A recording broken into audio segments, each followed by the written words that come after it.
Now you know I like a device when I start using it a lot and take a lot of pictures with it. One of those devices that I've bought, I haven't used much.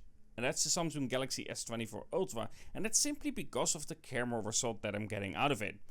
But we do have an update. And while I did compare the updates before and after to showcase a little bit of a difference between the two, it isn't a full refresh and a new take on it. So let's start fresh and let's see if it knows what contrast is and having a good, appealing, natural looking shot. Either way, let's dive into the video, giving the Samsung Galaxy S24 Ultra its second chance. As stated in the video comparing the before and after the update, now I feel like images are a bit brighter, especially inside the church itself. It is noticeable, but images still look a bit noisy inside this church of Arnhem. And when going outside, images can look a bit flatter because of that approach. But let's go to Antwerp and see how it performs there, because it will showcase a lot because of the characters in those designs that we get there. So let's go out and give this phone a second chance without looking at the past.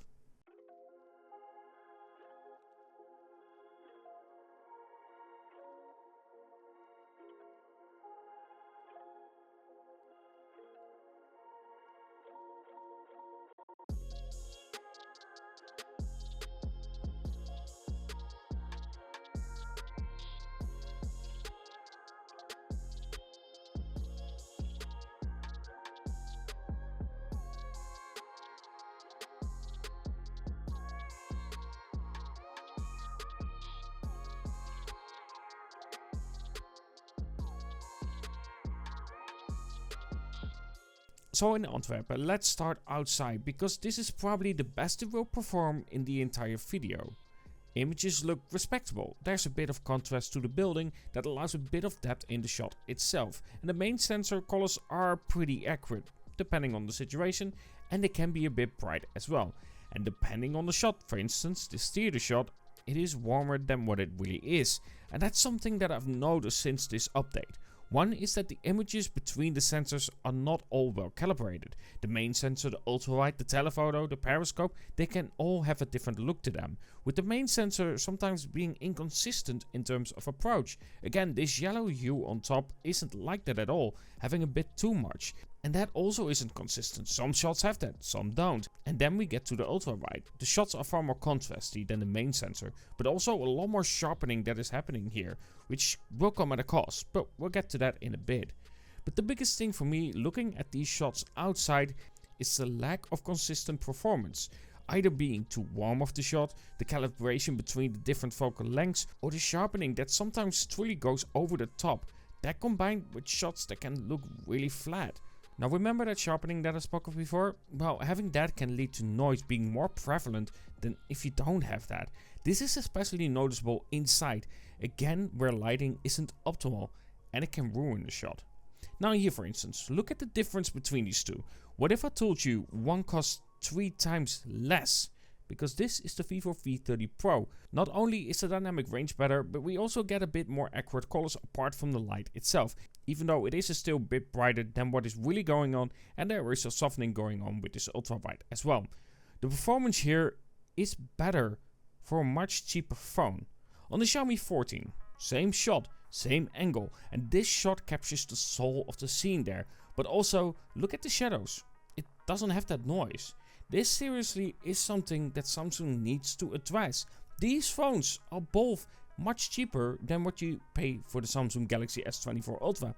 Heck, you could pretty much get both of them for the same price. The biggest effect that it has on me is that I don't feel like taking pictures on this. It doesn't inspire me to take it out, go on a photography trip, knowing that the results will be good. Because as of right now, the results are still disappointing. Again, this is after the update and a fresh look at it. There are of course some more samples, so you can judge as well, telling me what you think about it. But as someone who loves photography, like James D. Wong said on Twitter, I feel like I'm taking a picture and I'm not taking a photograph. Hopefully, Samsung will get some help. Maybe they can fix it themselves. Because of me buying this phone out of pocket, I really wanted to perform well. I needed to perform well. Because else, just like the Samsung Galaxy S21 Ultra, it will collect dust and sit there and only be brought out for content to compare. And then there is this as well. Team Samsung has bugged the export raw telephoto. Keep getting the same processing. Purple. Why? Why? Keeps doing it.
So, what do I think at the end about the Samsung Galaxy S24 Ultra after the update?